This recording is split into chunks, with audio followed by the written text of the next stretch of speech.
Welcome to the 11th lecture of General Math Admission Program arranged by 10 Minute School.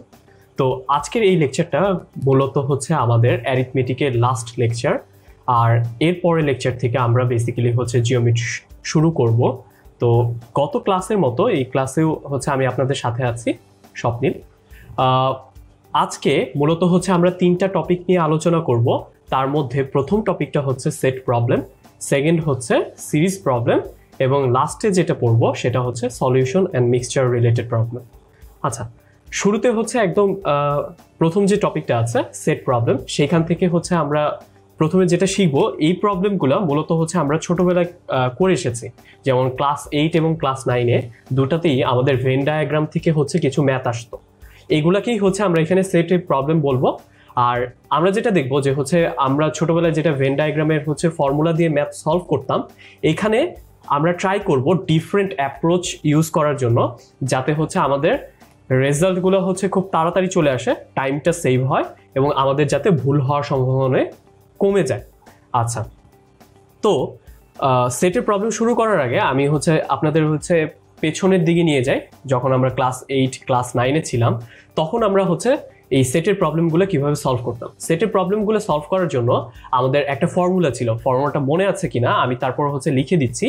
ফর্মুলাটা ছিল আপনার number of A union B is equal to number of A plus number of B minus number of A intersection B. আচ্ছা, একটু পরে যেটা দেখবো যে আমরা এই ফর্মুলাটা এখন আর ইউজ করব না, আমরা একটা ডিফারেন্ট অ্যাপ্রোচে ভেন ডায়াগ্রামের ম্যাথগুলো হচ্ছে বা সেটের প্রবলেমগুলো সলভ করার ট্রাই করব। আচ্ছা, প্রথমে দেখে নেই যে এই যে আমার হচ্ছে একটা পিকচার এখানে দেয়া আছে, এইটা হচ্ছে আমাদের কোনো খুব একটা ফ্যামিলিয়ার পিকচার এবং এই পিকচারটাকেই বলা হয় ভেন ডায়াগ্রাম। তো প্রশ্নগুলো কীরকম ছিল, ধরুন ছোটবেলায় যখন আমরা হচ্ছে সেটের প্রবলেমগুলো সলভ করতাম, তখন কোশ্চেনগুলো এরকম ছিল যে একটা ক্লাসে নির্দিষ্ট সংখ্যক স্টুডেন্ট আছে এবং তারা হচ্ছে দুইটা সাবজেক্টে এক্সাম দিয়েছে। তো একটা সাবজেক্টে ধরুন কিছু অংশ পাস করেছে, আর একটা সাবজেক্টে কিছু অংশ পাস করেছে, এবং ক্লাসে এমন কিছু স্টুডেন্ট আছে যারা কিনা অনেক ব্রিলিয়ান্ট মানুষজন, তারা হচ্ছে উভয় সাবজেক্টে বোথ সাবজেক্টেই হচ্ছে পাস করে গেছে। আবার ক্লাসে এমন কিছু স্টুডেন্ট আছে আমাদের মতো যারা কিনা হচ্ছে দুইটা সাবজেক্টেই ফেল করে গেছে। এবার হচ্ছে আপনাকে ডিটারমাইন করতে হবে যে শুধুমাত্র একটা সাবজেক্টে পাস করছে কতজন, বা শুধুমাত্র আরেকটা সাবজেক্টে পাস করেছে কতজন, বা উভয় সাবজেক্টে ফেল করেছে কতজন। এরকম হচ্ছে একটা জিনিস হচ্ছে আপনাকে অ্যান্সারটা বের করতে হয়। আচ্ছা, প্রথমে আমি তাকাই এই পিকচারটার দিকে। এইখানে এই যে শেপগুলো আছে, শেপগুলো বলতে হচ্ছে আসলে কি বোঝাচ্ছে, এগুলো আগে হচ্ছে ডিটারমাইন করে নিই। প্রথমে দেখেন এই যে চতুর্ভুজটা আছে, এই চতুর্ভুজটা রেক্ট্যাঙ্গেলটা দিয়ে আপনার বেসিক্যালি কি বোঝাচ্ছে, এইটাকে দিয়ে বোঝাচ্ছে total number of students. For example, ধরে নেই ওই ক্লাসটাতে টোটাল 100 জন স্টুডেন্ট আছে। এই 100 জন স্টুডেন্টের মধ্যে এই পুরাটা ছকটা, যেটা এই পুরো আয়তক্ষেত্র বা রেক্ট্যাঙ্গেলটা দিয়ে মূলত 100 জন স্টুডেন্টকে ইন্ডিকেট করবে। আচ্ছা, এরপর ক্লাসে কিছু স্টুডেন্ট আছে, যেটা বললাম আমার মতো কিছু স্টুডেন্ট আছে যারা কিনা হচ্ছে দুইটা সাবজেক্টেই ফেল করে বসে থাকে। এই ফেল করা ছাত্রদের এই যে ব্ল্যাঙ্ক স্পেসগুলো আছে, ব্ল্যাঙ্ক স্পেস দিয়ে হচ্ছে ইন্ডিকেট করে। এই ব্ল্যাঙ্ক স্পেস দিয়ে হচ্ছে মূলত ইন্ডিকেট করে কাদের, সেটা হচ্ছে ফেল করা স্টুডেন্টের। আচ্ছা, এরপরে এই যে আমি দুইটা সার্কেল আঁকলাম, দুইটা সার্কেল আসলে দুইটা সাবজেক্টে পাশ করা শিক্ষার্থী বা স্টুডেন্টদের ইন্ডিকেট করে। ওকে, ফর এক্সাম্পল ধরেন যে হচ্ছে এই যে রেড কালার, ধরলাম এই রেড কালারটা বেসিক্যালি হচ্ছে ইংলিশ বোঝাচ্ছে। আচ্ছা, তার মানে এই সার্কেলটার ভেতরে যতগুলো স্টুডেন্ট থাকবে সব স্টুডেন্টই হচ্ছে ইংরেজিতে পাশ করে গেছে। আচ্ছা, এরপরে খেয়াল করে দেখেন গ্রিন কালারের যে সার্কেলটা আছে, ধরলাম গ্রিন কালারের সার্কেলে যারা স্টুডেন্ট আছে তারা সবাই ম্যাথে পাশ করেছে। ইন্টারেস্টিংলি খেয়াল করে দেখেন এই রেড কালার সার্কেল আর গ্রিন কালারের সার্কেল যেটা আছে, তারা ইন্টারসেক্ট করে একটা দেখেন কমন স্পেস ক্রিয়েট করছে। এই যে হচ্ছে আমি দাগালাম এই হাইলাইটেড পোর্শন, এই হাইলাইটেড পোর্শনে দেখেন ইংলিশও আছে, ম্যাথও আছে। এই পোর্শনটা দিয়ে বেসিক্যালি বোঝায় যারা কিনা দুইটা সাবজেক্টেই পাশ করে আছে, মানে ফার্স্ট বেঞ্চার যারা কিনা ব্রিলিয়ান্ট মানুষজন, যারা ইংলিশেও পাস করেছে, ম্যাথেও পাস করেছে, এই হাইলাইটেড পোর্শন দিয়ে হচ্ছে মূলত তাদেরকে ইন্ডিকেট করে। তাহলে আমাকে বলেন এই গ্রিন সার্কেলে তাহলে যে ব্ল্যাঙ্ক স্পেসটুকু রয়ে গেল তাদেরকে হচ্ছে কি বুঝাবে? তাদেরকে গিয়ে বোঝায় হচ্ছে যারা শুধুমাত্র ম্যাথে পাস করেছে বাট ইংলিশে ফেল করছে। সো ম্যাথের যে সার্কেলটা আছে সেইটার যে ব্ল্যাঙ্ক স্পেস সেইটা দিয়ে বোঝাবে যারা শুধুমাত্র ম্যাথে পাস করেছে বাট ইংরেজিতে ফেল করে বসে আছে। কারণ আমরা হচ্ছে এই যে কমন এরিয়াটা হচ্ছে এই সার্কেল থেকে বাদ দিয়ে দিয়েছি। একইভাবে ইংরেজির যে হচ্ছে এই ডটেড পোর্শনটুকু আছে, ব্ল্যাঙ্ক ডটেড পোর্শনটুকু আছে, এইটা দিয়ে বোঝায় মূলত যারা শুধুমাত্র ইংরেজিতে পাস করেছে। শুধুমাত্র ইংরেজিতে পাস করা মানে হচ্ছে তারা ইংরেজিতে পাস করেছে বাট ম্যাথে ফেল করে বসে আছে। কারণটা হচ্ছে এই ডটেড পোর্শন থেকে কমন স্পেসটুকু আমরা বাদ দিয়ে দিয়েছি। ওকে, সো মূলত এই টোটাল যে হচ্ছে আপনার 5 থেকে 6টা ভেরিয়েবল দেওয়া থাকবে, এইগুলোর মধ্যে 5টা ভেরিয়েবলের অ্যান্সার হচ্ছে আপনাকে প্রশ্নে বলে দেওয়া থাকবে, বা 4টা ভেরিয়েবলের অ্যান্সার হচ্ছে আপনাকে প্রশ্নে বলে দেওয়া থাকবে, বাকি একটা যেটা আছে সেটাকে আপনাকে বের করতে হয়। ওকে, আমার যেটা মনে আছে ভেন ডায়াগ্রামের এই ম্যাথগুলো হচ্ছে আমাদের ক্লাসে 8-এ যখন আমরা ছিলাম তখন হচ্ছে স্কলারশিপের জন্য আলাদা এক্সাম হতো, এবং ভেন ডায়াগ্রাম থেকে তখন হচ্ছে 2 থেকে 3টা ম্যাথ এসেছিল এবং আমি একটাও সলভ করতে পারি নাই। কারণ হচ্ছে আমার হচ্ছে মাথায় এটা ঢুকতো না যে শুধুমাত্র ম্যাথে পাস করা মানে কি, শুধুমাত্র ইংরেজিতে পাস করা মানে কি, ম্যাথ ইংলিশ দুইটাতেই ফেল করা মানে কি। ওকে, সো সেজন্য আমরা যেটা করব এইবার হচ্ছে এই ভেন ডায়াগ্রামের মতো কমপ্লিকেটেড জিনিস দিয়ে হচ্ছে আমরা এইভাবে ম্যাথ সলভ করব না, আমরা একটা ইজিয়ার ওয়েতে যাব। ইজিয়ার ওয়েটাতে সুবিধাটা হচ্ছে প্রথমত আপনাকে সেটের প্রবলেম থেকে ঘুরে পেঁচে যেভাবেই ম্যাথ দেখ না কেন সবভাবেই অ্যান্সার বের করা সম্ভব। যেমন ধরেন আমাকে বললো হচ্ছে উভয় সাবজেক্টে ফেল করেছে কতজন, শুধুমাত্র ইংরেজিতে ফেল করেছে কতজন, শুধুমাত্র ম্যাথে ফেল করেছে কতজন, এরকম অনেক অজানা মান আছে যেগুলো দিয়ে হচ্ছে ওই টেবিলটা দিয়ে হচ্ছে আমরা সবগুলোর অ্যান্সার বের করে ফেলতে পারবো। সেকেন্ডলি হচ্ছে ওইটার জন্য আমাদের কোনো ফর্মুলা মনে রাখতে হবে না, সো জাস্ট হচ্ছে আমরা একটা ছক ক্রিয়েট করবো, ওইটা দিয়েই হচ্ছে অ্যান্সারটা বের হয়ে যাবে। থার্ডলি হচ্ছে আমরা যদি ওই মেথডটা ইউজ করি তাহলে যেটা দেখা যাবে আমাদের ভুল হওয়ার সম্ভাবনা হচ্ছে অনেক কমে যাবে। আচ্ছা, এবার খেয়াল করে দেখি আসলে হচ্ছে জিনিসটা কিরকম। প্রথমে একটা এক্সাম্পল নেই। এক্সাম্পলটাতে বলেছে যে 50 students from Dhaka city college sat for HSC exam.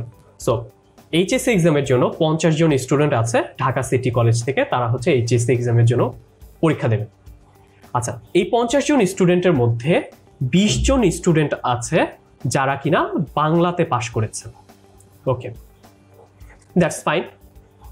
আর 35 জন স্টুডেন্ট আছে, এই 50 জন স্টুডেন্টদের মধ্যে, টোটাল 50 জন স্টুডেন্টের মধ্যে 35 জন এমন স্টুডেন্ট আছে যারা কিনা ইংরেজিতে পাশ করেছে।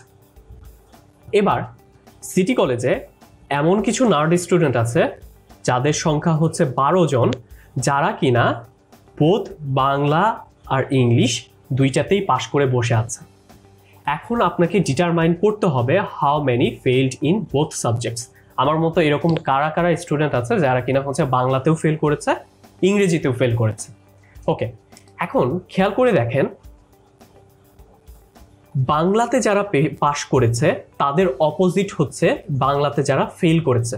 অনেকে এটা মনে করে যে হচ্ছে বাংলার অপোজিট হচ্ছে ইংরেজি, বাট বাংলার অপোজিট এখানে ইংরেজি হবে না, কেননা ক্লাসে এরকম 12 জন লোক আছে যারা কিনা হচ্ছে বাংলা ইংলিশ দুইটাতেই পাশ করেছে। তার মানে আমি যদি বলি বাংলার অপোজিট হচ্ছে ইংরেজি, এটা কিন্তু বলা যাবে না, কারণ 12 জন এটা দিয়ে হচ্ছে আমি ডিটারমাইন করতে পারবো না। সো আমরা ছকের এক পাশে লিখবো যে বাংলাতে পাশ করেছে কারা, যারা বাংলাতে পাশ করে নাই তারা হচ্ছে বাংলাতে ফেল করেছে। একইভাবে ইংরেজিতে পাশ করেছে কতজন, যারা ইংরেজিতে পাশ করে নাই তাদের অপোজিট হচ্ছে তারা ইংরেজিতে ফেল করে বসে আছে। আর এই টোটাল পোর্শনটুকু হচ্ছে আমাদের মাস্টার টোটালকে বোঝায়। খেয়াল করে দেখেন সিটি কলেজ থেকে এইচএসসিতে এক্সাম দিয়েছে কতজন, 50 জন। আমার যে এই ঘরটা আছে, এই সেলটা আছে, সেটা হচ্ছে আমাদের মাস্টার সেল।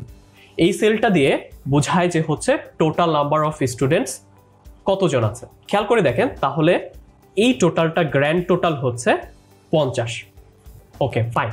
এইবার প্রশ্নে কিন্তু বলে দেয়া আছে যে বাংলাতে ইন টোটাল পাশ করেছে কতজন, 20 জন। তাহলে পাস্ট ইন বাংলা, বাংলাতে পাশ করেছে এইরকম টোটাল কতজন আছে?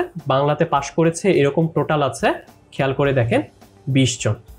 আচ্ছা, এখন আমাকে বলেন যে 50 জন স্টুডেন্টের মধ্যে যদি 20 জন স্টুডেন্ট বাংলাতে পাশ করে থাকে তাহলে ফেল করেছে কতজন? তাহলে বাদ বাকি যে 30 জন আছে তারা বাংলাতে ফেল করে ফেলেছে।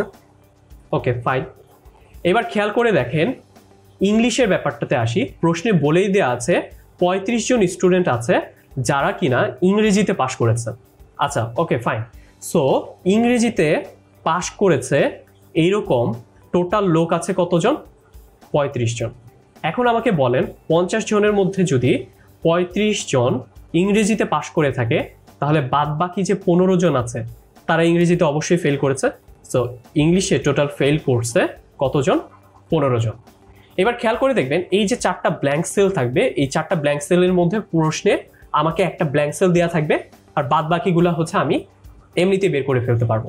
খেয়াল করে দেখেন প্রশ্নের সেকেন্ড লাইনটাতে বলা আছে যে ইফ 12 অফ দেম, এই 50 জনের মধ্যে 12 জন passed in both Bangla and English, Bangla এবং ইংরেজি দুইটাতেই পাশ করেছে, বাংলা এবং ইংরেজি দুইটাতেই পাশ করেছে, এইরকম স্টুডেন্টের সংখ্যা হচ্ছে 12 জন।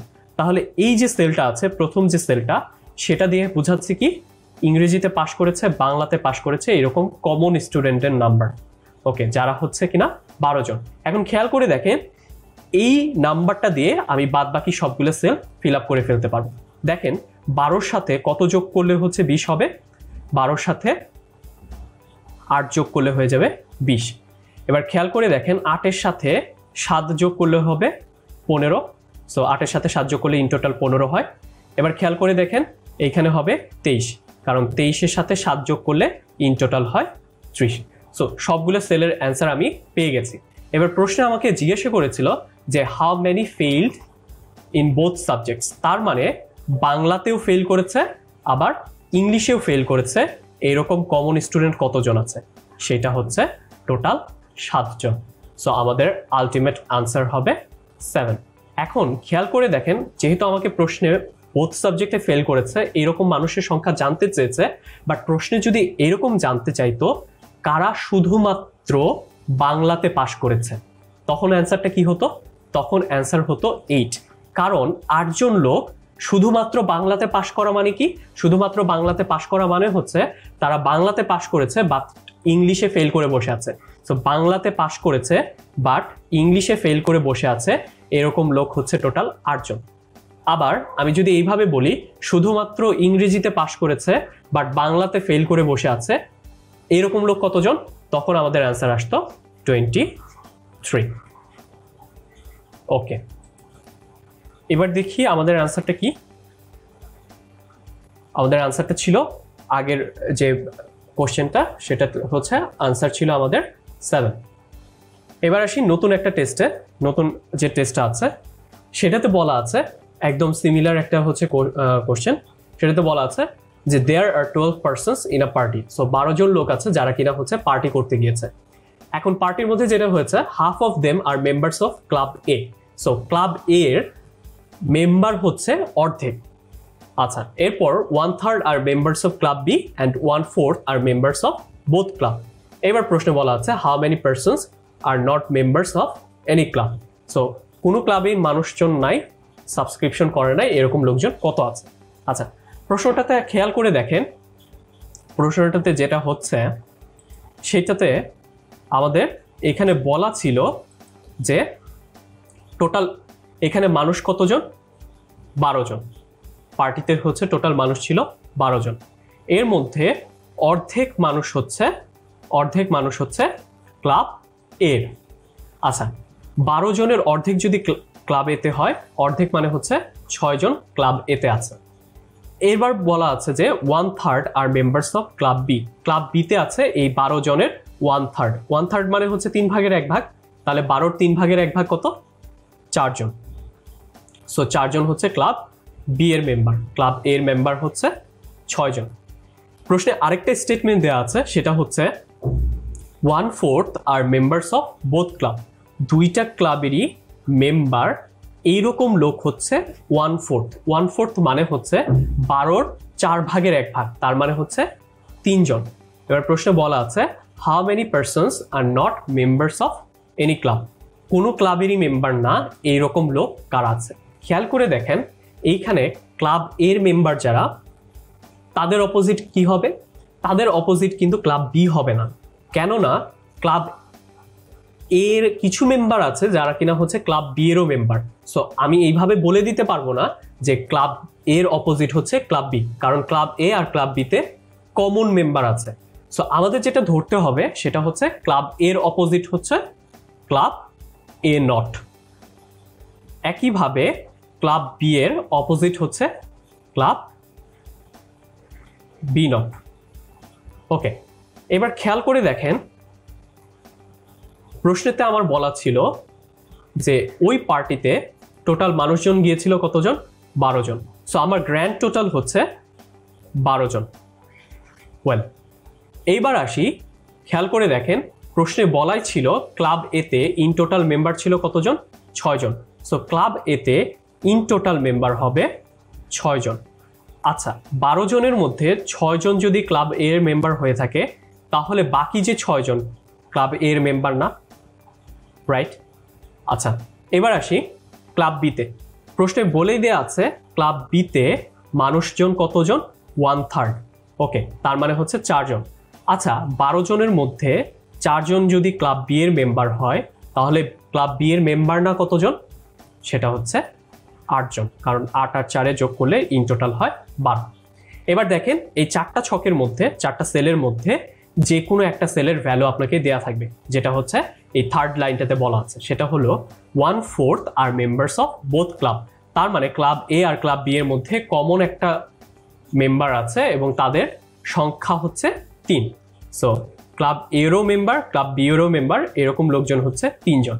এবার দেখবেন যে বাকি ছকগুলা হচ্ছে আমি অটোমেটিক্যালি বের করে ফেলতে পারবো।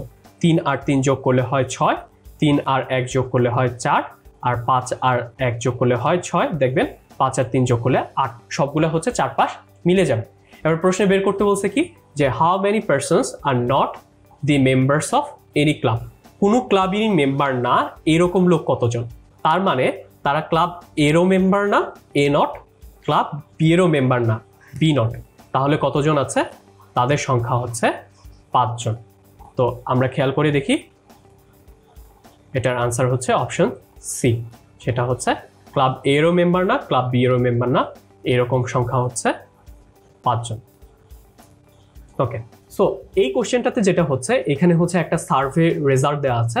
সার্ভেটাতে যেটা হয়েছে যে সার্ভেতে হচ্ছে কিছু লোক পার্টিসিপেট করেছে এবং তাদের একটা পোর্শন বলেছে তারা হচ্ছে টেলিভিশনে নিউজ দেখে, একটা পোর্শন বলেছে হচ্ছে তারা নিউজ পেপারে নিউজ পড়ে, আর কিছু পোর্শন বলেছে তারা দুইটা কাজই করে, তারা নিউজ পেপারেও নিউজ পড়ে আবার টিভিতেও নিউজ দেখে। এখন আপনাকে প্রশ্নে জানতে চেয়েছে যে টিভিও দেখে না নিউজ পেপারও পড়ে না এরকম লেজি লোকজন কতজন পার্সেন্টে হিসাব করলে।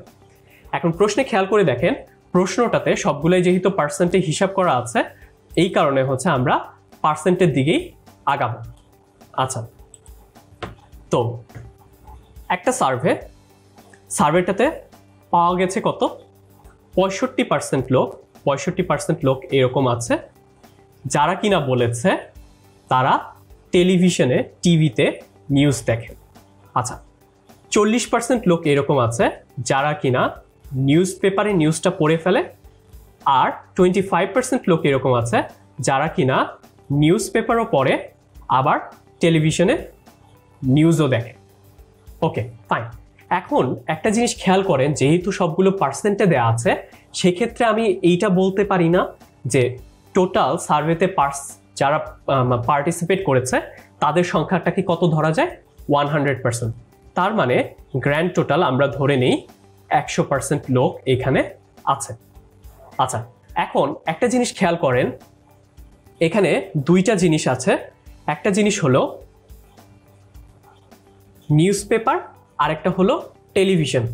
সো এই জিনিসটা এইখান থেকে এভিডেন্ট যে নিউজ পেপারের অপোজিট কিন্তু টেলিভিশন হতে পারবে না। কেন হইতে পারবে না? কারণ এরকম 25% লোক আছে যারা কিনা হচ্ছে টেলিভিশনও দেখে নিউজ পেপারও পড়ে। তার মানে আমি যদি বলে দিই টেলিভিশনের অপোজিট নিউজ পেপার, এটা কোনো মেক সেন্স করে না। তাহলে বাকি 25% লোক যারা কিনা নিউজ পেপারও দেখে আবার টেলিভিশনও পড়ে, তারা কোথা থেকে আসলো? ওকে, সো এটা অপোজিট বলা যাবে না। তাহলে কি বলতে হবে? বলতে হবে যে টেলিভিশনের অপোজিট হলো টেলিভিশন নট। তার মানে যারা টেলিভিশন দেখে তাদের অপোজিট হচ্ছে যারা টেলিভিশন দেখে না। ওকে, আর নিউজ পেপারের অপোজিট হলো নিউজ পেপার নট। তার মানে নিউজ পেপারের অপোজিট হচ্ছে যারা নিউজ পেপার পড়ে না। এবার প্রশ্নে বলে দেওয়া আছে যে 65% লোক তারা কিনা টেলিভিশনে নিউজ দেখে। সো টিভিতে নিউজ দেখে ইন টোটাল এরকম লোক কতজন? সেটা হচ্ছে 65%। এখন খেয়াল করে দেখেন 100 জনের মধ্যে যদি 65 জন টেলিভিশন দেখে, তাহলে টেলিভিশন দেখে না কতজন? সেটা অবশ্যই হচ্ছে 35% হবে।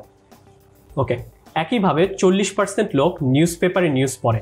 সো 40% লোক যদি নিউজ পেপারে নিউজ পড়ে, তাহলে নিউজ পেপার পড়ে না এরকম লোক কতজন? সেটা হচ্ছে 60%। এবার দেখবেন যে এই 4টা ছকের মধ্যে যে কোনো একটা সেলের ভ্যালু আপনাকে দেয়া থাকবে। প্রশ্নে বলেই দিয়েছে যে 25% লোক আছে যারা কিনা নিউজ পেপারও পড়ে আবার টেলিভিশনে নিউজও দেখে। সো নিউজ পেপারও পড়ে আবার টেলিভিশনে নিউজও দেখে, এরকম লোক হচ্ছে 25%। এখন খেয়াল করে দেখেন এই সেলটার ভ্যালুটা দেওয়ার কারণে আমি বাকি সবগুলো সেলের ভ্যালু কিন্তু অ্যান্সারটা বের করে ফেলতে পারবো।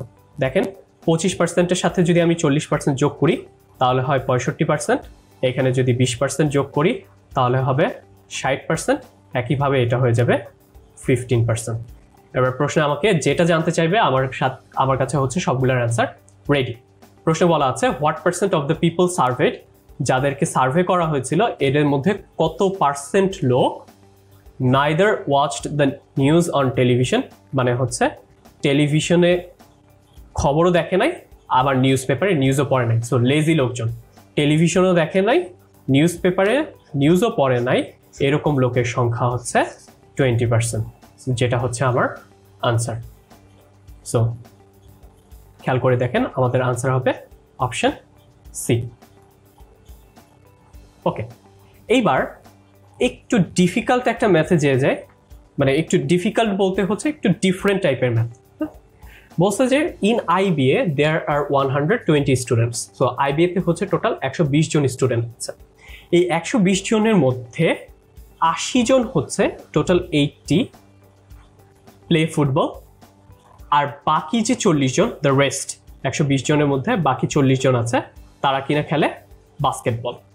আচ্ছা, এখন খেয়াল করে দেখেন এইখানে ফুটবলের অপোজিট কিন্তু ফুটবল নট হবে না, এখানে ফুটবলের অপোজিট হবে বাস্কেটবল। কারণ আইবিএতে এমন কোনো স্টুডেন্ট নাই যারা কিনা ফুটবলও খেলে আবার বাস্কেটবলও খেলে।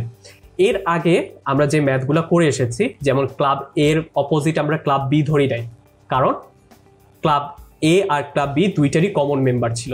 একইভাবে আমরা টিভি আর নিউজ পেপার দুইটাকে অপোজিট ধরি নাই। কেন ধরি নাই? কারণ টিভিও দেখতো নিউজ পেপারও পড়তো, এরকম হচ্ছে কমন মেম্বার ছিল। বাট আপনি এই কোশ্চেনটাতে দিকে তাকান, এই কোশ্চেনটাতে বলা আছে যারা ফুটবল খেলে 80 জন ফুটবল খেলে, বাদ বাকি সবাই বাস্কেটবল খেলে। তার মানে যারা ফুটবল খেলে তারা বাস্কেটবল খেলে না, যারা বাস্কেটবল খেলে তারা ফুটবল খেলে না, তার মানে হচ্ছে কোনো কমন মেম্বার নেই। তার মানে আমি বলে দিতে পারবো যে এখানে ফুটবলের অপোজিট হচ্ছে basketball. So football versus basketball. এইবার প্রশ্নে বলা আছে half of the students follow sports on TV. খেয়াল করে দেখেন এই 120 জনের মধ্যে অর্ধেক, তার মানে হচ্ছে 60 জন স্টুডেন্ট টিভিতে খেলা দেখে, বাকি অর্ধেক তারা হচ্ছে ইন্টারনেটে খেলা দেখে। তার মানে হচ্ছে 60 জন খেলা দেখে ইন্টারনেটে, অনলাইনে। আচ্ছা, খেয়াল করে দেখেন এইখানে টেলিভিশনের অপোজিট কখনোই কিন্তু টেলিভিশন নট হবে না, কারণ এখানে টেলিভিশনের অপোজিট হবে অনলাইন। মানেটা হচ্ছে এইখানে এমন কোনো মেম্বার নাই যারা হচ্ছে টিভিতেও খেলা দেখে আবার হচ্ছে অনলাইনেও খেলা দেখে, ইন্টারনেটেও খেলা দেখে। সো যেহেতু কমন মেম্বার নাই, তার মানে আমি বলে দিতে পারবো যে এখানে টেলিভিশনের অপোজিট টেলিভিশন নট না, এখানে টেলিভিশনের অপোজিট হচ্ছে ইন্টারনেট বা অনলাইন। সো এখানে টিভির অপোজিট হচ্ছে ইন্টারনেট। ওকে, এবার হচ্ছে আমরা জিনিসটা সাজাই। সো আইবিএতে টোটাল স্টুডেন্ট ছিল কতজন? 120 জন, যেটা হচ্ছে আমাদের গ্র্যান্ড টোটাল। ওকে, এইবার ফুটবল খেলতো ইন টোটাল কতজন? ফুটবল খেলতো ইন টোটাল 80 জন। সো ফুটবল খেলতো ইন টোটাল 80 জন। আর বাদ বাকি 40 জন কি খেলতো? বাস্কেটবল খেলতো। সো বাস্কেটবল খেলতো হচ্ছে আপনার 40 জন। এইবার অর্ধেক স্টুডেন্ট আপনার টিভিতে খেলা দেখতো। সো টিভিতে খেলা দেখতো, এরকম টোটাল স্টুডেন্ট আছে 60 জন। আর বাকি অর্ধেক জন তারা হচ্ছে কিনা অনলাইনে খেলা দেখতো। সো বাকি অর্ধেক 60 সেটা হচ্ছে অনলাইনে খেলা দেখবে। এইবার এই 4টা ছকের মধ্যে যে কোনো একটার ভ্যালু আপনাকে সেলের ভ্যালু বলে দেওয়া থাকবে। প্রশ্নে বলাই আছে ইফ 45 অফ দি স্টুডেন্টস, 45 জন এরকম স্টুডেন্ট আছে, তারা কি করে? তারা কিনা ফুটবল খেলে আর টিভিতে খেলা দেখে। তার মানে প্রথম সেলটার কথা বলা আছে, এইখানে লোকজনের সংখ্যা হচ্ছে 45। এইবার আপনাকে হচ্ছে বাকি সবগুলোর হচ্ছে আনসার বের করতে দেখবেন। খেয়াল করে দেখেন 45-এর সাথে 15 যোগ করলে হয় 60। আবার 45-এর সাথে আমি যদি 35 যোগ করি তাহলে আসে 80। এরপরে এটার সাথে হচ্ছে আমি যদি 25 যোগ করি তাহলে আসবে 40। ওকে, সো এইবার আমরা খেয়াল করি প্রশ্নেতে আমাকে কি আনসার বের করতে বলছে। সেটা হচ্ছে হাউ মেনি অফ দেম, তাদের মধ্যে কতজন বাস্কেটবল খেলে, তার মানে হচ্ছে বাস্কেটবল খেলছে এবং ইন্টারনেটে খেলা দেখছে, অনলাইনে খেলা দেখছে। তাহলে কোন সেলটার কথা বলছে? সেটা হচ্ছে 25। সো আমার আলটিমেট আনসার হবে 25, which is অপশন বি। এইবার আমরা হচ্ছে একটু প্যাচালো হচ্ছে ম্যাথ দেখব। খেয়াল করে দেখেন প্রশ্নে বলা আছে যে ইন হার্ভার্ডে 40% of the students are white, 40% student আছে যারা কিনা white, and the reminder are black, বাকি অর্ধেক যারা আছে তারা কিনা ব্ল্যাক।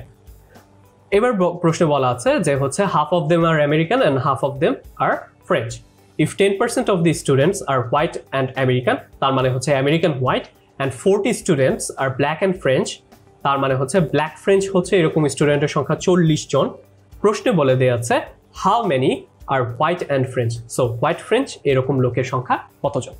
খেয়াল করে দেখেন এইখানে হোয়াইটের অপোজিট কিন্তু কখনোই হোয়াইট নট হবে না, কারণ প্রশ্নে বলে দেওয়া আছে হার্ভার্ডে 40% হচ্ছে হোয়াইট, বাদ বাকি যা আছে তারা হবে ব্ল্যাক। তার মানে এরকম কোনো ক্যান্ডিডেট হওয়া সম্ভব না, হার্ভার্ডে এরকম কোনো স্টুডেন্ট হওয়া সম্ভব না যারা কিনা হোয়াইট ও ব্ল্যাকও। বুঝতে পারছি?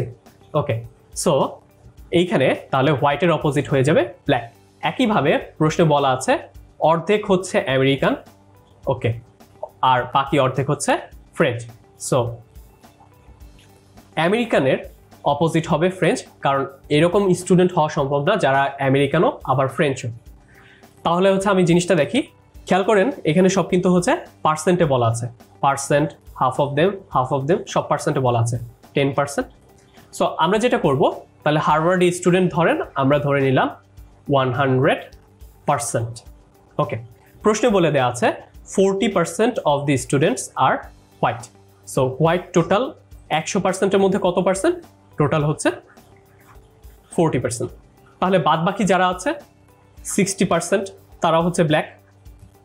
ওকে, half of them are American, তার মানে 100%-এর অর্ধেক হচ্ছে আমেরিকান।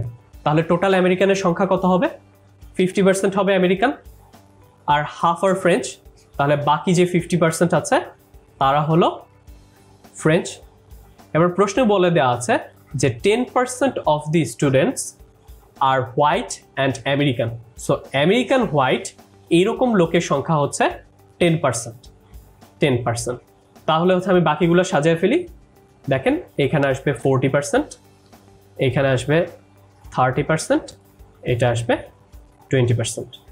এবার প্রশ্ন আমাকে কিসের মান জানতে চাইছে? দেখেন how many are white and French. So white and French এরকম লোকের সংখ্যা কত? 30%। বাট এইখানে একটা ট্রিক্স আছে। দেখেন আমার যে আগের কোশ্চেনটা, এই সেম কোশ্চেনটা দেখেন, প্রশ্নে কোথাও পার্সেন্টে অ্যান্সার জানতে চাই নাই, প্রশ্নে এক্স্যাক্ট কোনটা সেটা জানতে চাইছে।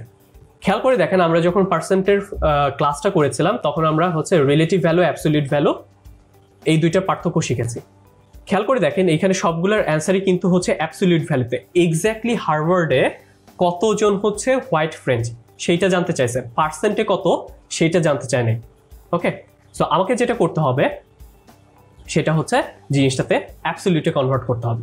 কিভাবে কনভার্ট করব সেইটার হচ্ছে আনসারও হচ্ছে আমার কোশ্চেনে দেয়া আছে। খেয়াল করে দেখেন এইখানে বলা আছে কি 40 জন স্টুডেন্ট আছে যারা কিনা হচ্ছে ব্ল্যাক আর ফ্রেঞ্চ, ব্ল্যাক এবং ফ্রেঞ্চ এইরকম স্টুডেন্টের সংখ্যা হচ্ছে 40 জন। বাট দেখেন তো আমাদের পার্সেন্টে কত বের হয়েছে, 20% বের হয়েছে। তার মানে আমি বলতে পারি না যে 20% মানে হচ্ছে 40 জন।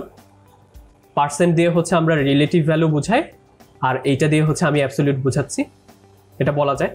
আচ্ছা ওকে, সো 20% সমান যদি 40 হয় তাহলে 1%-এর ভ্যালু কত হবে? 1%-এর ভ্যালু হবে 2। একইভাবে খেয়াল করে দেখেন আমাদের আনসারটা কি ছিল? 30%। তাহলে 30%-এর আনসার কি আসবে? 30%-এর আনসার আসবে 60।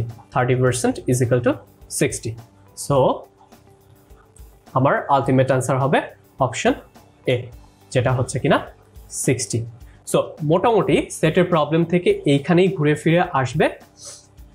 আর সবগুলো ম্যাথই আমরা যেটা ট্রাই করব সেটা হচ্ছে কিনা টেবিল বা ছক করে করে অ্যান্সার বের করার ট্রাই করব। এবার যেটা আসি আমরা হচ্ছে সিরিজ প্রবলেমে চলে আসি। সিরিজ প্রবলেমটা কি? সেটা হচ্ছে আপনাকে কিছু নাম্বার দেওয়া থাকবে, আপনাকে বের করতে হবে পরের নাম্বারটা কি। তো সিরিজ প্রবলেমের প্রবলেমটা হচ্ছে সেটা হলো এই ম্যাথগুলোতে আপনি যদি হচ্ছে অনেক প্র্যাকটিস থাকে তখন আপনার জন্য অ্যান্সারটা বের করা অনেক ইজিয়ার হবে। এবং আমি যেটা বলি সেটা হলো সিরিজ প্রবলেমে আপনার যদি একটা সিরিজ প্রবলেমে আপনি আটকে যান, সেটাতে হচ্ছে 1 মিনিটের বেশি সময় যদি লাগে সেক্ষেত্রে ওই কোশ্চেনটা আর অ্যান্সার করার দরকার না, স্কিপ করে যাবেন। কারণ ম্যাথের ক্ষেত্রে খেয়াল রাখবেন সবগুলো অ্যান্সার করা আমার টার্গেট না, আমার টার্গেট হচ্ছে অ্যাকুরেসি বাড়ানো। আমি যতগুলো অ্যান্সার করব সবগুলো যাতে হচ্ছে কারেক্ট হয়। সবগুলো অ্যান্সার এমনিতেও হচ্ছে টাইম কনস্ট্রেন্টের জন্য আমার অ্যান্সার করা যাবে না। সেই কারণে আমি যেটা বলবো সিরিজ প্রবলেমে সবসময় মাথা ঠান্ডা করে রাখবেন, সবগুলো সিরিজ প্রবলেম পারবেন এরকমও হচ্ছে কোনো কথা নাই। সেক্ষেত্রে আপনি যদি হচ্ছে 1 মিনিটের মধ্যে পেরে যান দ্যাটস ফাইন, অ্যান্সার করে ফেলবেন। যদি বেশি টাইম লাগে সেক্ষেত্রে আমাদের টাইম ওয়েস্ট করা যাবে না। এবং সিরিজ প্রবলেমের ক্ষেত্রে আমি যেটা বলি সিরিজ প্রবলেমগুলো হচ্ছে আমরা নর্মালি 3টা স্টেপে সলভ করি। প্রথমে আমরা দেখি যে নাম্বারগুলো দেওয়া আছে সেগুলোর মধ্যে কনজিকিউটিভ টার্ম পরপর সংখ্যাতে কোনো সম্পর্ক আছে কিনা। যদি পরপর কোনো সম্পর্ক না থাকে সেক্ষেত্রে হচ্ছে আমরা জোড়ায় জোড়ায় সম্পর্ক বা পেয়ারে পেয়ারে সম্পর্কেতে যাই। দেন হচ্ছে আমরা যাই যদি পেয়ার সম্পর্ক না থাকে ইন দ্যাট কেস আমরা চলে যাই গ্যাপে গ্যাপে সম্পর্ক আছে কিনা। সো প্রত্যেকটা টাইপই হচ্ছে আমি দেখিয়ে দিচ্ছি। প্রথমে আসি কনজিকিউটিভ টার্মে পরপর কোনো সম্পর্ক আছে কিনা। খেয়াল করে দেখেন 34, 37, 34-এর সাথে 3 যোগ করলে হয় 37। একইভাবে এইটার সাথে 3 যোগ করলে হয় 40, 40-র সাথে 3 প্লাস করলে হবে 43, একইভাবে 3 যোগ করলে হয় 46। তার মানে এই ব্ল্যাঙ্ক স্পেসটাতে আপনার আনসার কি আসবে? 46-এর সাথে 3 প্লাস হবে, তার মানে হচ্ছে 49। আচ্ছা এবার খেয়াল করে দেখেন নিচের যে হচ্ছে এক্সাম্পলটা সেটাতে আসলে কোনো রিলেশন আছে কিনা। দেখেন 201-এর সাথে আমি যদি 1 যোগ করি তাহলে 202 পাওয়া যায়। 202-এর সাথে 2 যোগ করলে 204 পাওয়া যায়। আবার 204-এর সাথে 3 যোগ করলে 207 পাওয়া যায়। তার মানে কমন সেন্স বলতেছে দেখেন কত করে গ্যাপ হচ্ছে 1, 2, 3, এইখানে গ্যাপ হবে কত? 4। সো 207-এর সাথে 4 যোগ করলে হবে 211।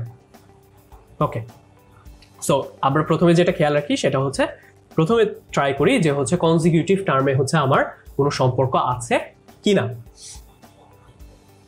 এবার আসি যে রিলেশন ইন পেয়ার্স মানে জোড়ায় জোড়ায় সম্পর্ক আছে কিনা। খেয়াল করে দেখেন এই যে নাম্বারটা এই নাম্বারগুলোর মধ্যে কিন্তু হচ্ছে জোড়ায় জোড়ায় কোনো এটা হচ্ছে কনজিকিউটিভ টার্মে আপনার হচ্ছে কোনো পরপর সম্পর্ক নাই।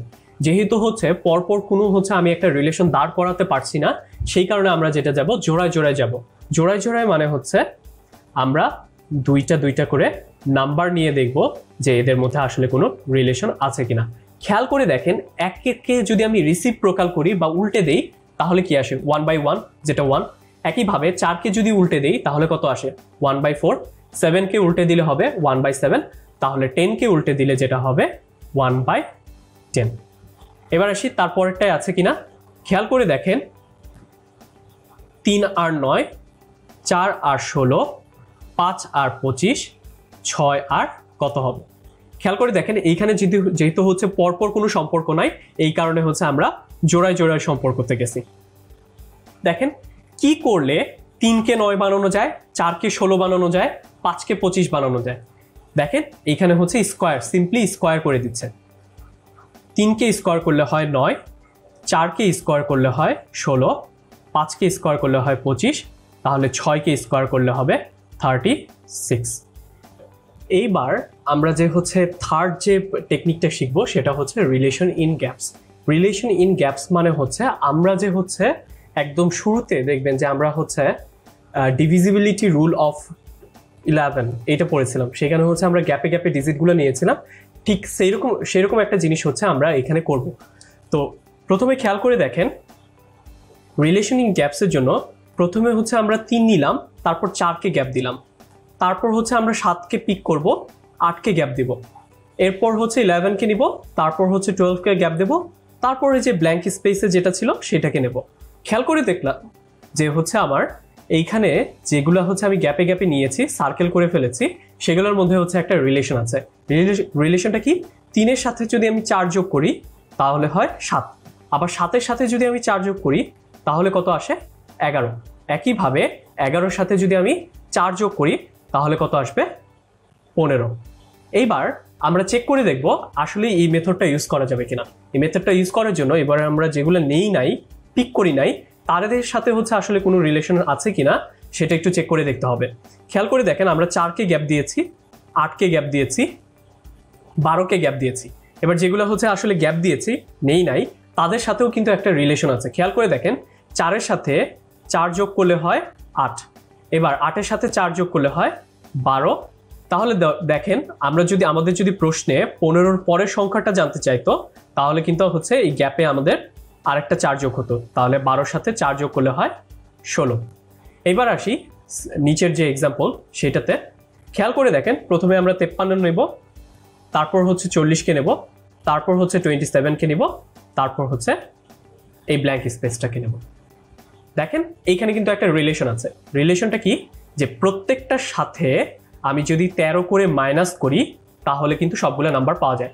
যেমন 53 থেকে আমি যদি 13 বাদ দেই তাহলে কিন্তু 40কে পাওয়া যাবে, আবার 40 থেকে আমি যদি 13 মাইনাস করি তাহলে 27 পাওয়া যাবে।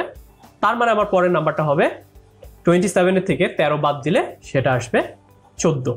একইভাবে খেয়াল করে দেখেন, যেগুলো আমরা পিক করি নাই তাদের সাথেও কিন্তু একটা রিলেশন আছে। যেগুলো পিক করি নাই 53, সেটার থেকে আমি যদি 13 বাদ দিই তাহলে আসবে 40, 40-এর থেকে 13 বাদ দিলে আসবে 27, আবার 27-এর থেকে 13 বাদ দিলে আসবে 14। তার মানে 14-র পরের নাম্বারটা যদি আমাকে জানতে চেত তাহলে সেটার অ্যান্সার হয়ে যেত 14। ওকে, সো রুল হচ্ছে 3টা। সেটা হচ্ছে প্রথমে আমরা দেখব যে কনজিকিউটিভ টার্মে কোনো সম্পর্ক আছে কিনা, পরপর কোনো সম্পর্ক আছে কিনা। যদি আমরা কোনো পরপর সম্পর্ক খুঁজে না পাই, ইন দ্যাট কেস হচ্ছে আমরা পেয়ার বা জোড়ায় জোড়ায় সম্পর্কতে যাব, এবং লাস্টলি যদি জোড়ায় জোড়াতেও সম্পর্ক না থাকে তাহলে হচ্ছে আমরা গ্যাপে গ্যাপে সম্পর্কতে যাব। এবার একটা জিনিস হচ্ছে আমি এখানে বলে রাখি যে সিরিজ প্রবলেমে সবগুলো যে এই 3টা রুল দিয়ে সলভ করে ফেলা যাবে এরকম না। কিছু উইয়ার্ড প্রশ্ন আছে যেগুলো হচ্ছে কোনো রুলেই আমরা ফেলতে পারবো না, এবং পরে যখন হচ্ছে আমরা এক্সারসাইজ করব তখন হচ্ছে এই প্রবলেমগুলো আসবে। তো সিরিজ প্রবলেমে আসলে হচ্ছে এরকম গোছানো হচ্ছে কোনো নিয়ম নাই, জাস্ট হচ্ছে এই 3টা ফলো করবেন, তারপর যদি না হয় সেগুলো আসলে হচ্ছে প্র্যাকটিসের ব্যাপার এবং কোশ্চেনটা দেখে বুঝতে হবে। আচ্ছা, তো আমরা আসি প্রথম হচ্ছে সিরিজ রিলেটেড প্রবলেমটা। খেয়াল করে দেখেন, এইটা দেখে আপনার যদি হচ্ছে অনেক দিনে প্র্যাকটিস না থাকে তাহলে এটা বের করা অনেক ডিফিকাল্ট হবে। এইখানে পরপর একটা সম্পর্ক আছে। পরপর সম্পর্কটা কি, এটা যোগেরও সম্পর্ক না, ভাগেরও সম্পর্ক না, গুণেরও সম্পর্ক না, সেটা হচ্ছে পাওয়ারের একটা সম্পর্ক।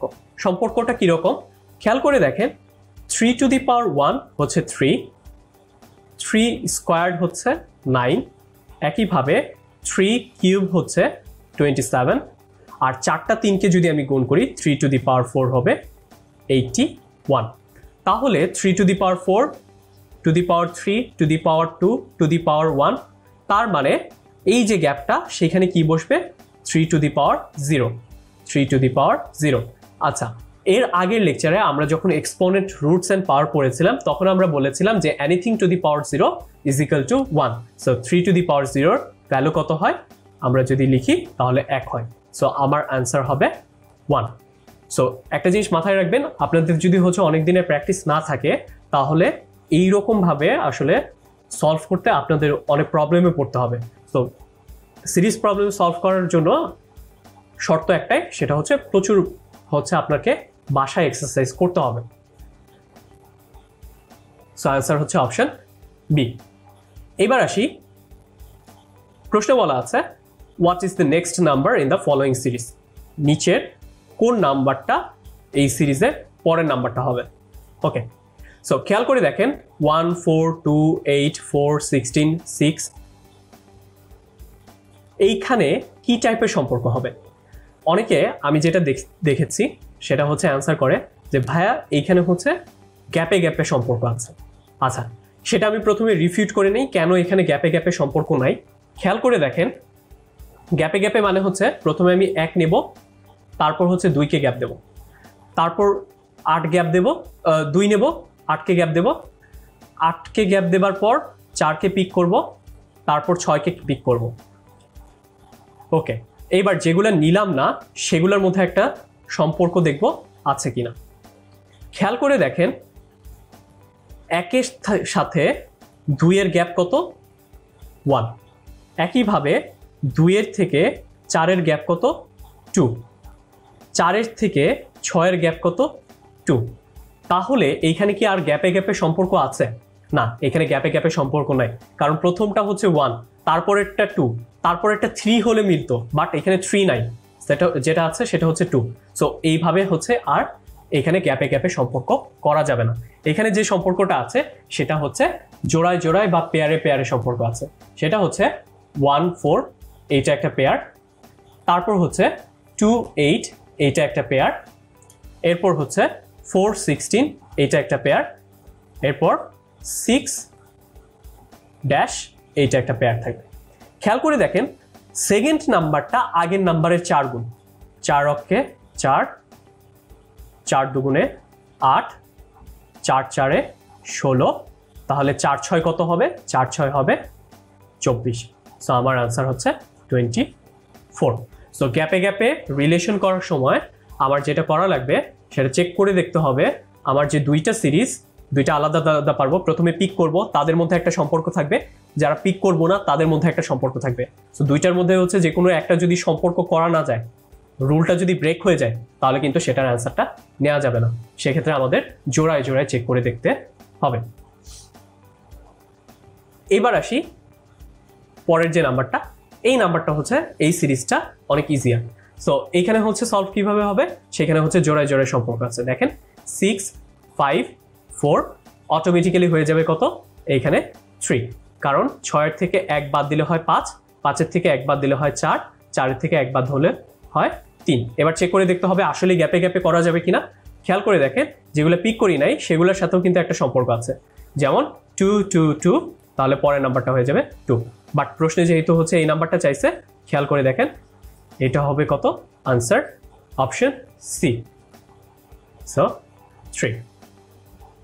এবার আমি হচ্ছে আপনাদের এর আগে হচ্ছে একটু আগে বললাম যেটা হচ্ছে সিরিজ প্রবলেমে এই 3টা রুল দিয়ে যে হচ্ছে সবগুলো অ্যান্সার বের করে ফেলা যাবে এরকম বলা যায় না।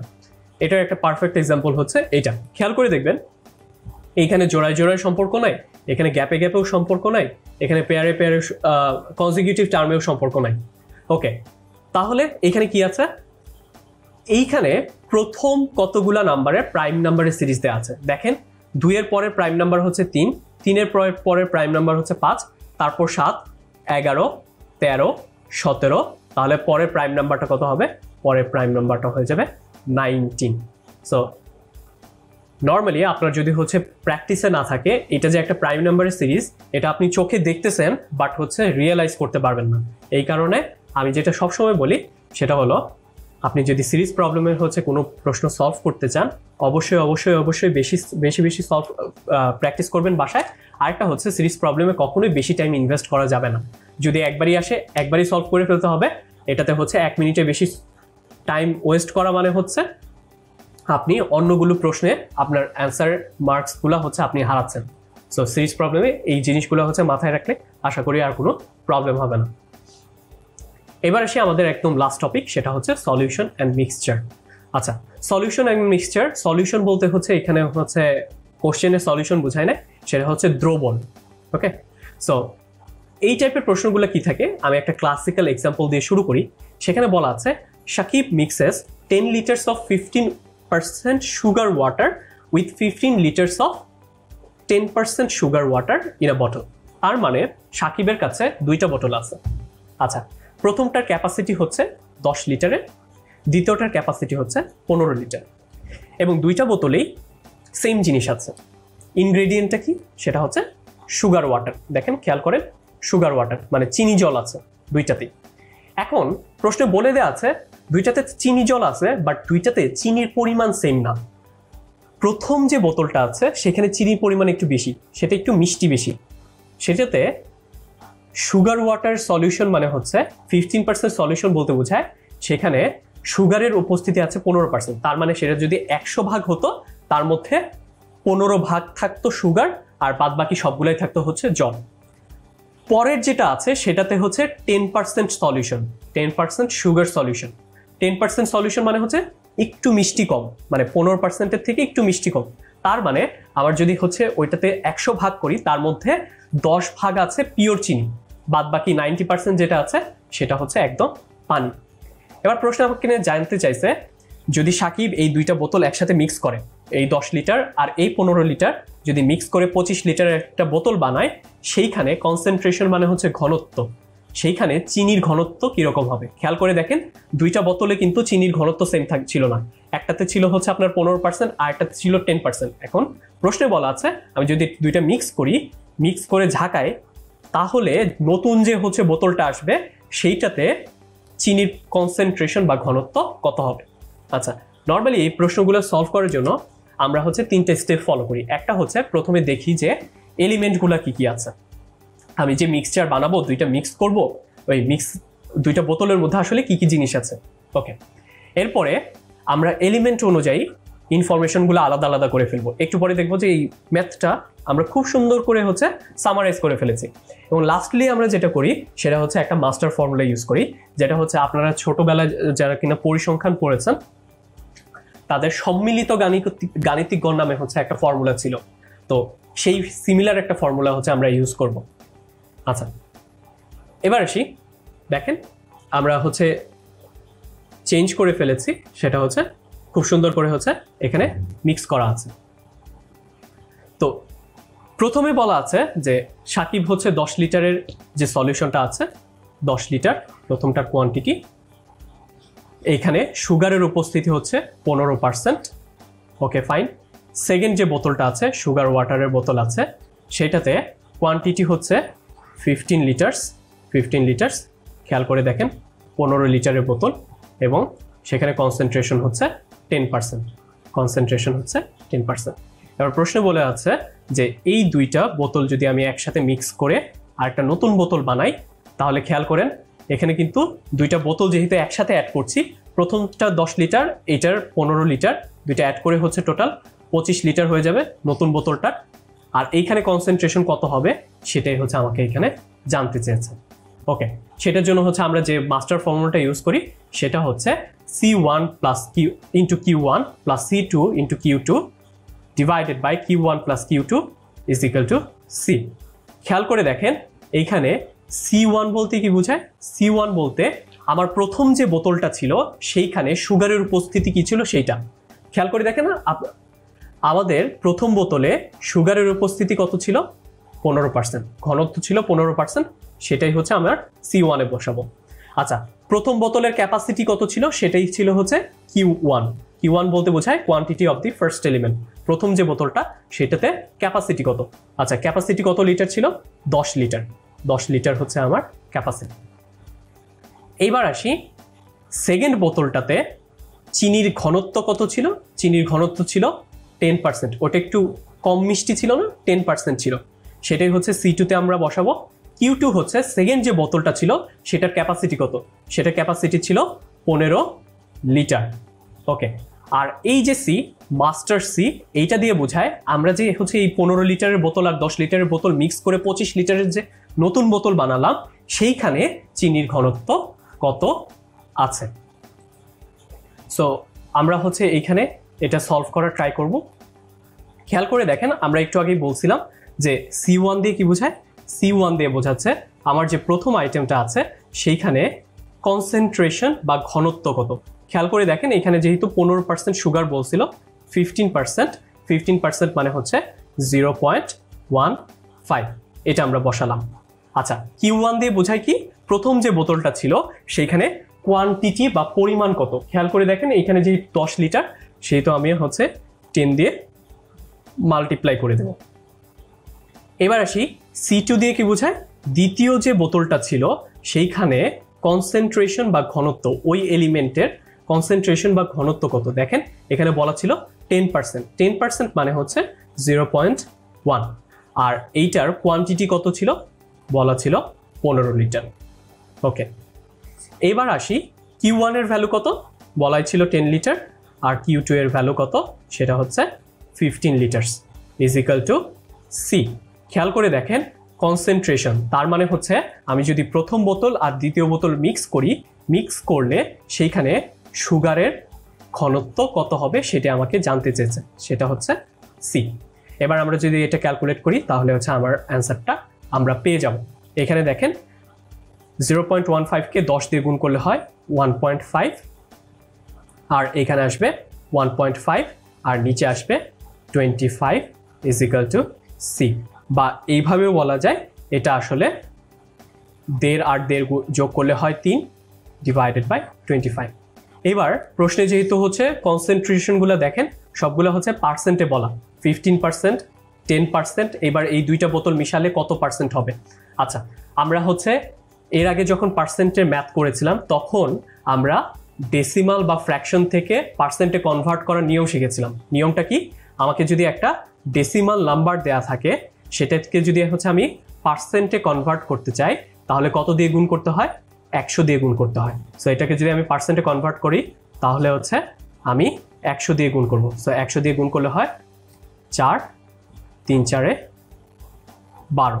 সো এটার আনসার আসবে 12%। তার মানে 15% সুগারের একটা বোতল আর 10% সুগারের একটা বোতল যদি আমি মিক্স করি তাহলে এইখানে 12% একটা নতুন বোতল পাওয়া যাবে। এবার এই রিলেটেড হচ্ছে আরেকটা ম্যাথ করি।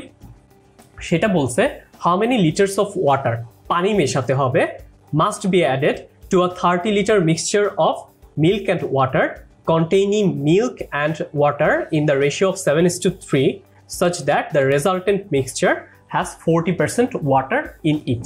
আচ্ছা, দেখে মনে হচ্ছে অনেক কমপ্লিকেটেড, বাট হচ্ছে আমরা স্টেপ বাই স্টেপ আগাবো।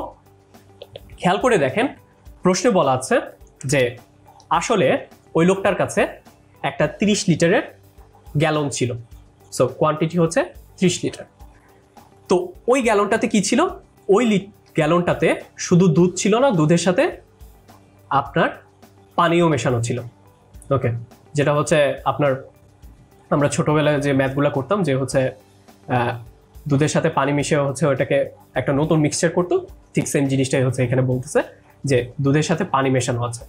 আচ্ছা, কি অনুপাতে মেশানো আছে সেটাও বলা আছে যে মিল্ক আর ওয়াটার, তার মানে হচ্ছে মিল্ক আর ওয়াটারের রেশিও হচ্ছে 7:3। ওকে, আচ্ছা, এবার প্রশ্নে বলা আছে এই জিনিসটার সাথে আমাকে পিওর ওয়াটার মেশাতে হবে, একদম পানি মেশাতে হবে। কত লিটার মেশাতে হবে? হাউ মেনি লিটার্স জানি না, এই কারণে আমরা ধরলাম এটা হচ্ছে এক্স। কত লিটার পিওর ওয়াটার মেশাতে হবে সেটা জানি না, এক্স লিটার মেশাতে হবে। আচ্ছা, এই মিল্ক ওয়াটারের সাথে পিওর ওয়াটার মিক্স করে আমার লাভটা কি? লাভটা হচ্ছে আমার যে রেজাল্টেন্ট মিক্সচারটা থাকবে সেইখানে ওয়াটারের উপস্থিতি বা ঘনত্ব হবে 40%। সেটার ঘনত্ব আমাকে বানাতে হবে 40%। এবার প্রশ্নে জানতে চাইছে যদি এরকম হয় তাহলে আমাকে পিওর ওয়াটার বিশুদ্ধ পানি কত লিটার মিশাইতে হবে। আচ্ছা, খেয়াল করে দেখেন একটা জিনিস আমার কাছে এভিডেন্ট, এইখানে পিওর ওয়াটার বাদে আর কিছু আছে কি? নাই। তার মানে সেইখানে ওয়াটারের কনসেন্ট্রেশন হচ্ছে 100%। সো এইখানে পিওর ওয়াটারের কনসেন্ট্রেশন হচ্ছে 100%। প্রশ্নে বলছে ওয়াটারের সাথে মিল্ক ওয়াটার মিশিয়ে যে রেজাল্টেন্ট মিক্সচারটা আসবে সেইখানে ওয়াটারের কনসেন্ট্রেশন হচ্ছে 40%। ওয়াটারের কনসেন্ট্রেশন হচ্ছে 40%। খেয়াল করে দেখেন সব জায়গায় কিন্তু ওয়াটারের কনসেন্ট্রেশন বলা আছে। তার মানে এইখানে যে রেশিওটা দেওয়া আছে, আমার প্রথম কাজ হচ্ছে এই রেশিওটাকে হচ্ছে আমরা পার্সেন্টে কনভার্ট করতে পারবো। পার্সেন্টে কিসের পার্সেন্টে কনভার্ট করব? এখানে ওয়াটারের কনসেন্ট্রেশনের পার্সেন্টে কনভার্ট করব। খেয়াল করে দেখেন এইখানে যেহেতু বলা আছে রেশিও যেটা হচ্ছে 7:3, তার মানে আমি বলতে পারি এইখানে যদি মিল্ক 7 লিটার থাকতো তাহলে ওয়াটার থাকতো 3 লিটার, তার মানে টোটাল কত লিটার থাকতো? 10 লিটার। Well fine. আচ্ছা, 10 লিটারের মধ্যে যদি 3 লিটার ওয়াটার থাকে, পিওর পানি থাকে, তাহলে ওয়াটারের কনসেন্ট্রেশন বা ঘনত্ব কত? ঘনত্ব হচ্ছে 3/10, তার মানে হচ্ছে 30%। ওকে, জাস্ট আগের ম্যাথের সাথে এই ম্যাথের পার্থক্য হচ্ছে এই রেশিওটাকে আমাকে ওয়াটারের কনসেন্ট্রেশনের পার্সেন্টে কনভার্ট করে নিতে হবে। বাদ বাকি সবগুলা আগের মতোই আছে।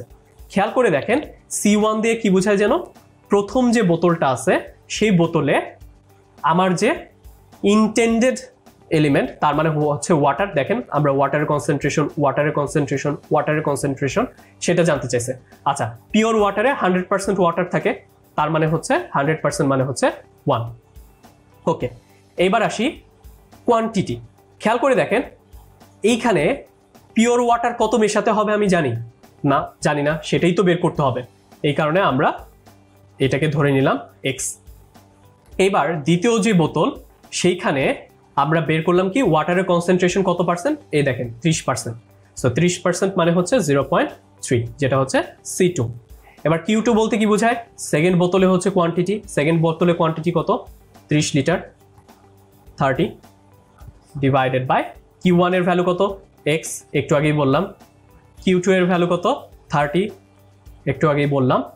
আর C দিয়ে যেন কি বোঝায়? C দিয়ে হচ্ছে রেজাল্টেন্ট যে মিক্সচারটা আছে সেইখানে কনসেন্ট্রেশন কত? সেইখানে কনসেন্ট্রেশন প্রশ্নে বলে দেওয়া আছে 40%, তার মানে C এর ভ্যালু হচ্ছে 0.4। এবার ক্যালকুলেশন করে x এর মানটা বের করলেই আমার অ্যান্সারটা চলে আসবে। দেখেন আমরা ক্যালকুলেশন করি x। আচ্ছা, 30 এর 30% হচ্ছে 3 3 9। ওকে, এবার এটা ভাগাকারে আছে, এই পাশে নিলে হবে গুণ, তার মানে 0.4x প্লাস 3 4 12। এবার 0.4 কে এই পাশে নিয়ে আসলে হয় 0.6x, আর 9 কে ডান পাশে নিয়ে গেলে হয় মাইনাস, তার মানে 12 থেকে 9 বাদ দিলে হয় 3।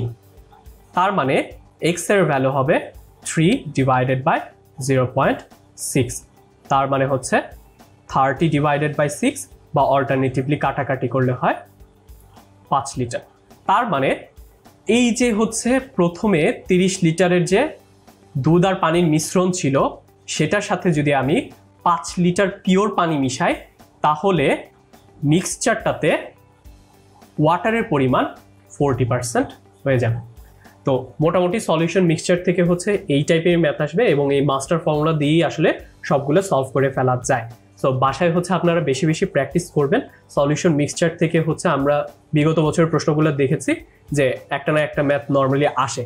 সো আই হোপ আমরা হচ্ছে যে প্রসেসটাতে শিখিয়েছি সেই প্রসেসটাতে আপনারা সলভ করবেন, আর এরপর প্রবলেম হলে আমি ওইটা সলভ করার ট্রাই করব। So that's all from today. দেখা হবে নেক্সট ক্লাসে।